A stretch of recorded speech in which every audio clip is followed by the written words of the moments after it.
सौभाग्यशाली गुरुमुख हो। श्री गुरु महाराज जी यहीं विराजमान हैं। उन्होंने भक्तानी से कहा, अंदर चलकर देखें, लगता है हमारे गार्ड यहीं हैं। इधर एक दीवार की तराई करते हुए भक्तजनों से पाइप छूट कर नीचे गिर गया। पानी बह रहा था। आपने भक्तों को कहा कि यहाँ पानी की कीमत जानो। 5000 फुट की चढ़ाई पर पानी आ रहा है।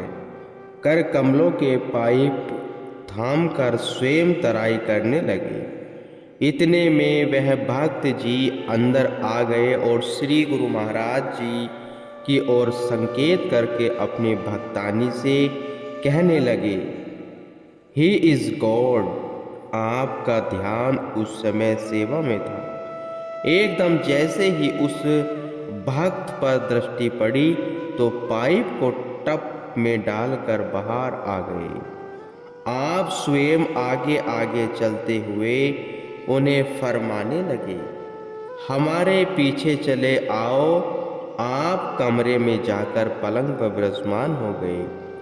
भक्तानी सोचने लगी कि ये कैसे गॉड हैं, परंतु जब आपके मुखमंडल की ओर निहारती तो दिव्य प्रकाश से आंखें चौंधाने लगती।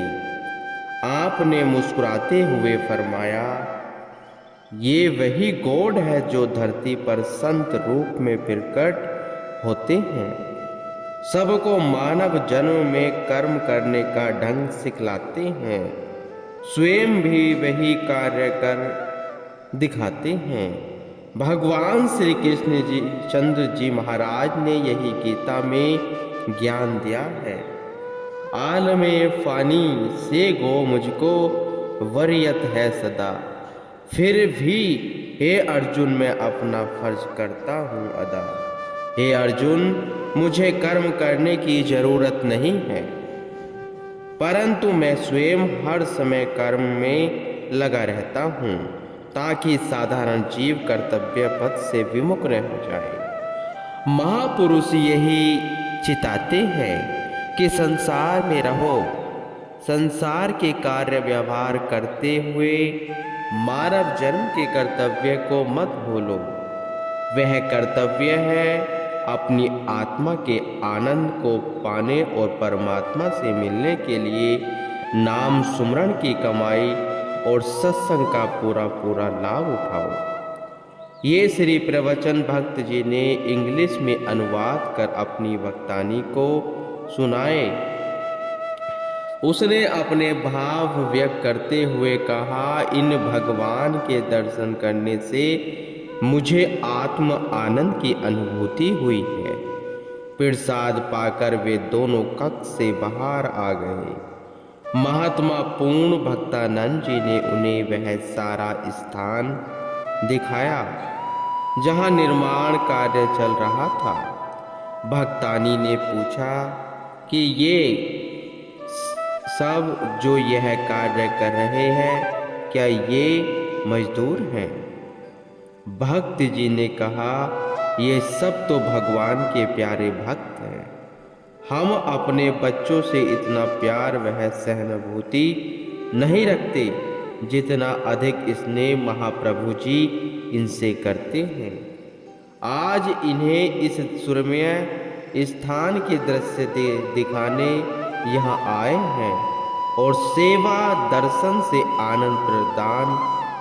आनंद प्रदान कर रहे हैं। यह सुनकर वह भक्तानी गदगद होकर बोली कि सचमुच ही ये गॉड है। एक और आपने उन दोनों को स्वयं अपना परिचय देकर उस पुरातन इतिहास को सत्य रूप में दर्शाया जो भाई लहड़ा जी को श्री गुरु नानक देव जी ने दर्शाया था। इधर अब गुरुमुखों से पूछने लगे कि क्या वे दोनों बाहर चले गए हैं।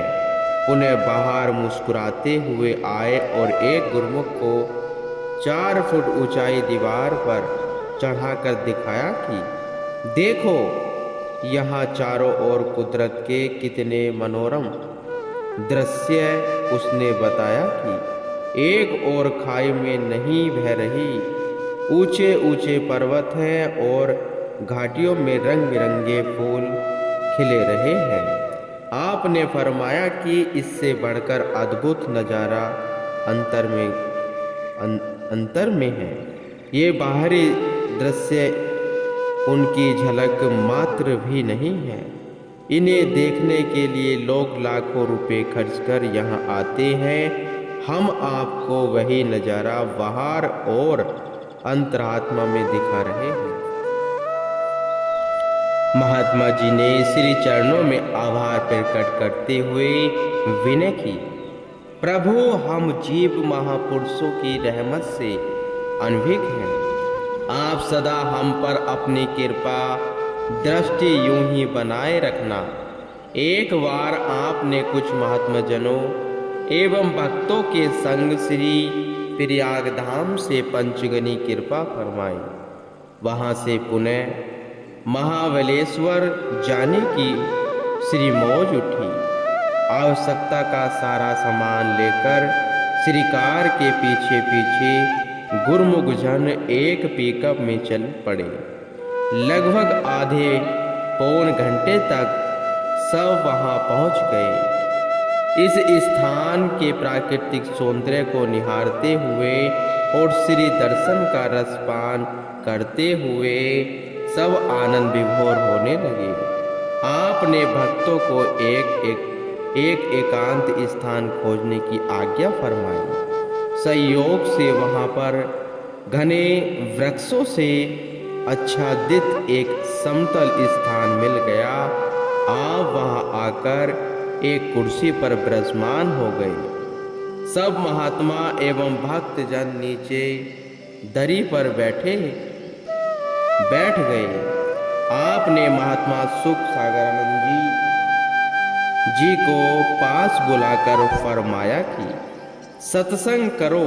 सत्संग के पश्चात श्री वचन हुए, गुरुमुखों दुनिया में हर एक इंसान सुख और खुशी का तलबगार है। हर एक इंसान चाहता है कि मैं हमेशा सुखी और शांत रहूं। जिंदगी में मुझे एक पल भी गम न हो। जैसे कि महापुरुषों ने फरमाया है, अगर तू चाहता है खुशियों से हमेशा रहूं शायद, तो कभी भूले नहीं तेरे दिल में से प्रभु की याद। प्रभु की याद से तेरी जिंदगी संवर जाएगी। गम चिंता से हमेशा चिंता से होगा बरी, सुख शांति दिल में भरी रहेगी।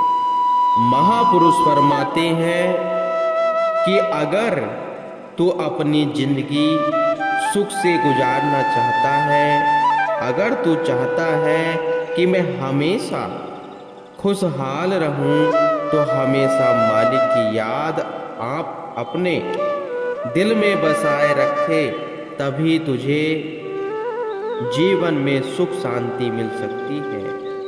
बिना मालिक की याद के सुख शांति नहीं मिल सकती। अगर मालिक की याद के बिना एक पल भी चला गया तो समझो तेरा सारा समय बेकार है। जेहु सुख कहो चाहे सदा सरनी राम के ले, कहो नानक सुने रे मना दुर्लभ मान खुदे है। महापुरुष युक्ति बतलाते हैं, अगर तू सुख चाहता है तो अपने दिल में मालिक का नाम, मालिक का सुमरन, वह मालिक की याद हमेशा बनाए रखना। यह केवल तभी हो सकता है जब महापुरुषों की कृपा हो जाए। ए इंसान, अगर तू अपनी जिंदगी सुख में गुजारना चाहता है तो हर पल मालिक की याद में व्यतीत कर। मालिक की याद से तेरी जिंदगी खुशियों से भर जाएगी। बिना मालिक की याद के दुख ही दुख है और इंसान हमेशा दुखी रहता है। अगर तुझको सच्चे सुख की तलाश, तो दिल में हटा झूठी दुनिया की आस। गुरु शब्द को ले अपने दिल में बसा, पाएगा यकीनन सच्चे सुख को सदा। अगर हमेशा तुझे सुख की तलाश है तो अपने दिल से दुनिया की आस मिटा दे और अपने दिल में सद्गुरु शब्द बसा करके उसी की कमाई करते रहो, तो ही सच्चे सुख को प्राप्त कर सकोगे। तत्पश्चात प्रसाद वितरित हुआ और आपने वापस आनंद धाम आश्रम में कृपा फरमाई। आप जब भी आनंद धाम जाते, कुछ प्रेमियों को बारी बारी से यहाँ साथ जाने का सौभाग्य मिलता है। हर बार कोई न कोई नई रचना की अनुभूति करवाते। ऐसे ही एक बार आप जब श्री प्रयाग धाम से चलने लगे तो 2-4 गुरुमुख आपस में एक दूसरे से कहने लगे कि बारी तो हमारी थी और कृपा तुम्हारे पर हुई है। ठीक है, जाओ, कुदरत ऐसा करे कि वहां पहुंचते ही वर्षा शुरू हो जाए और श्री प्रभु जी को जल्दी लौटना पड़े।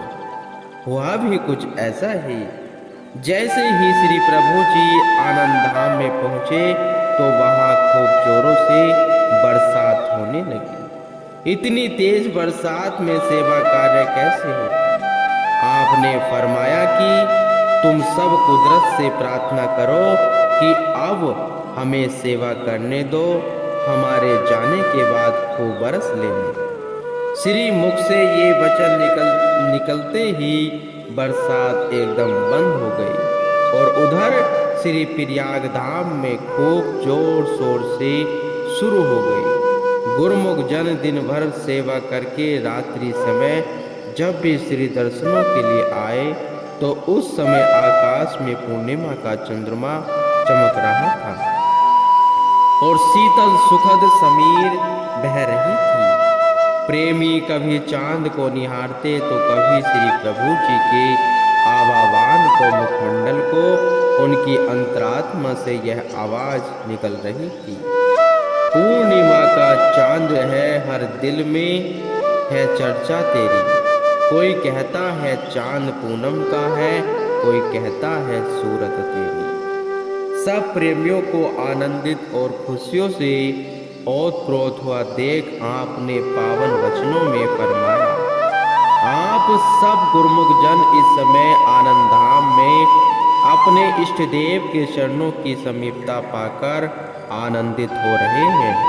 इस समय पंचगनी में हजारों पर्यटक घूमने के लिए आए हुए हैं।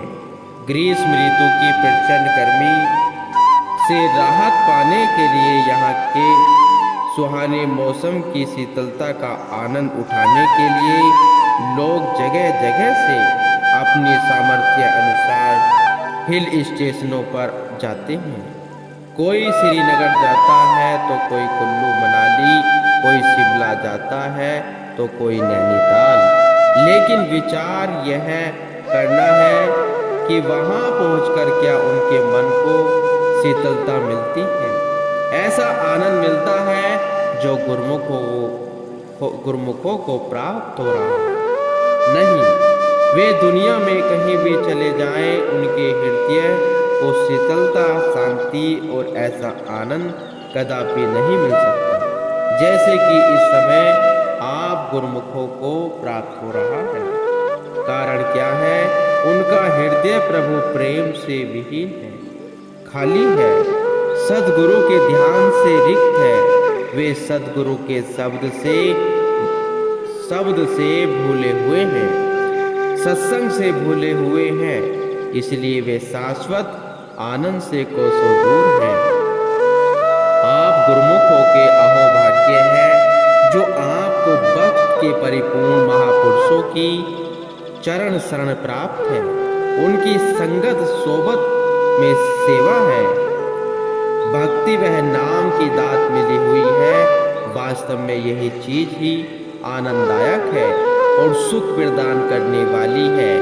इस प्रकार आपने आनंद धाम में खूब सेवा करवाई और सभी को श्री दर्शन एवं प्रवचन अमृत से निहाल भी किया।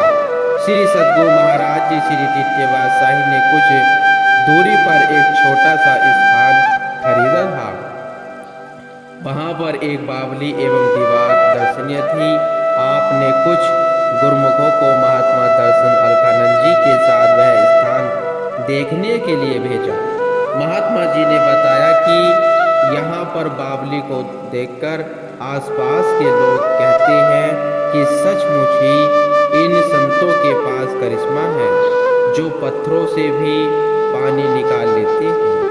दूसरा करिश्मा, दूर दूर से लोग इस दीवार को देखने के लिए जाते हैं, क्योंकि जमीन से 100 से 150 फुट ऊंची बनी हुई है। बोल्डरों से बनी हुई इस दीवार में सीमेंट भी नहीं लगाया गया है। अंग्रेज लोगों में से किसी एक ने टोप उतार कर सलाम किया कि भारत के संत बेमिसाल हैं। यदि कोई बोल्डर हाथ से छूट जाता होगा तो वह नीचे गिरता जाता होगा, परंतु इतनी ऊंचाई पर इन्हें पकड़ता कौन होगा। उस समय ऐसी मशीनें भी नहीं थी। गुरुमुखों ने ऊपर खड़े होकर दीवार को देखा तो कहने लगे, महात्मा जी, इसको देखते ही सिर चकराने लगता है। महात्मा जी ने कहा, जरा पीछे हटकर देखो, हमारे सभी महापुरुष एक दूसरे से बढ़कर बेमिसाल हैं। इनके कार्यों को देखकर कुदरत भी आश्चर्यचकित है। अब श्री सद्गुरु दाता दयाल जी की अद्वितीय अलौकिक देन श्री परमहंस अद्वैत मंदिर और स्थान स्थान पर सत्संग के भव्य आश्रम निर्मित होते जा रहे हैं। आनंद धाम से आप श्री प्रयाग धाम पहुँचे। रात्रि समय पहुँचते ही श्री दर्शन खुले। 3 दिनों से खूब जोरों से बरसात हो रही थी। महात्मा भक्ति ध्यानानंद जी श्री आज्ञा से सत्संग करने लगे। प्रेम उनके अंदर ठाटे मार रहा था। सत्संग में जैसे ही उन्होंने द्वापर युग के गोवर्धन लीला का वृत्तांत सुनाया आरंभ किया और अभी इतना ही कहा था कि आनंद धाम में बरसात रोककर तो सेवा करवाई और अब यहाँ लीलाधारी कृष्ण, बस इतना ही कह रहे थे कि श्री सद्गुरु महाराज जी ने फरमाया, महात्मा जी, यह लीला हमने नहीं की। हम कुदरत के किसी काम में हस्तक्षेप नहीं करते। यह तो इन गुरुमुखों की आपसी प्रेम लीला है। यहाँ से कुछ गुरुमुखों ने कहा था कि आनंदाम में इतनी बरसात हो रही है कि सेवा न कर सके। वहाँ जो गुरुमुख साथ आए थे उन्होंने कहा कि जिन्होंने सेवा न करने का दान दिया था, अब उनके पास चले जाओ। यह इन सेवकों का आपसी झगड़ा है। हम सेवकों के बीच नहीं आते। बस इतना प्रतिशत देख लो कि जो कुछ दान दोगे वह लौट कर क्या गुणा होकर मिलेगा। हमने न कुछ दिया है और न कुछ लिया है। अब श्री प्रयाग धाम कितने दिन सेवा नहीं कर पाएंगे, यह सब ये स्वयं जाने। सभी गुरुमुखों ने उसी समय दंड प्रणाम कर क्षमा याचना की और कहा कि प्रभु, अब हमें सेवा और श्री दर्शन का सौभाग्य प्रदान करें। श्री वचन हुए कि कभी किसी के लिए मन में बुरा न सोचो, सदैव हितकारी वह मीठी वाणी बोलते हुए परोपकार करो। भला सोचोगे तो भला पाओगे, बुरा सोचोगे तो बुरा पाओगे। जीव स्वयं अपने कर्मों का बनाया हुआ खाता और भुगताता है। महात्मा जी अब इन्हें सत्संग में बतलाओ कि गुरुमुखों की रहनी सहनी कैसी होनी चाहिए। महात्मा जी ने पुनः सत्संग आरंभ किया। अंत में सबने फिर से दंडवत प्रणाम कर क्षमा याचना की। पुनः श्री वचन हुए, अब हो रही है बरसात तो रात्रि भर बरसने दो, प्रातः सब सेवा में जुट जाना। महापुरुष कैसी रहस्यमय लीला करते हैं, बुद्धि उसे समझ नहीं सकती। ऐसे ही एक बार पंचगनी में किसी अन्य संत आश्रम में कुछ गुरुमुखों के साथ गए। वहाँ फूलों के अलग अलग प्लांट थे। उद्यान में हर प्लांट के फूलों के नाम लिखे थे, यानी सूर्यमुखी, गुलाब, गेंदा आदि। वहाँ फूलों पर मधुमक्खियाँ फूलों का रस ले रही थी। आश्रम में दूसरी ओर लकड़ी के बड़े बड़े कमरे नुमा बॉक्स बने हुए थे। उनके ऊपर भी लिखा था सूर्यमुखी शहद, गुलाब शहद। पूछने पर पता चला कि जिन जिन फूलों के प्लांट पर जो मधुमक्खियाँ बैठी थी, वे साय अपने अपने बॉक्स के आकर छत्तों में घुसकर फूलों के रस को शहद का रूप देती हैं। 15 दिन में छत्ते शहद से भर जाते हैं, तो यह सामने के बॉक्सों में छत्ता बनाती है। वहाँ से लौटकर आश्रम में पहुँचे। श्री दर्शन खुले, श्री वचन हुए, गुरुमुखों, आपको केवल मनोरंजन के लिए साथ नहीं ले जाते। आप भी दिल में विचार करें कि एक तुच्छ कीट मधुमक्खी भी क्या शिक्षा दे रहा है। वह यह कि एक तो वह अपने घर स्थान को नहीं भूलता, जहां उसका ठिकाना है वहीं पहुंचता है। दूसरा, वह अपने कर्तव्य पथ पर दृढ़ता से लगा हुआ है और अनवरत फूलों के रस का संग्रह करता है। वह वही जाता है जिस प्लांट में उसे स्थान मिला है, वह दूसरी जगह नहीं जाता। इसी प्रकार वह कर्तव्य पथ पर चलता हुआ मधु बनाकर परोपकार का कार्य कर रहा है। आप जानते हैं कि मधु कितनी औषधियों में प्रयोग में लाया जाता है। आप सब गुरुमुख हैं। आप एक महान लक्ष्य को लेकर संसार का त्याग करके श्री दरबार में शरणागत हुए हैं। आपको भी अपने ध्येय की समक्ष रखकर कर्तव्य पथ पर चलना है। संत महापुरुषों की संगति बड़े भाग्यों से मिलती है कि वे जीवों को चिताते हैं कि तुम्हारा असली घर, असली स्थान यह शरीर नहीं, आत्मा को परमात्मा से मिलाना ही लक्ष्य है और असली ठिकाना है। उसके लिए क्या करना होगा कि श्री गुरु महाराज जी के 5 नियमों की बख्शीश और श्री गुरु महाराज जी के दिए हुए नाम का 2 घंटे सिमरन करना होगा। गुरुमुखों।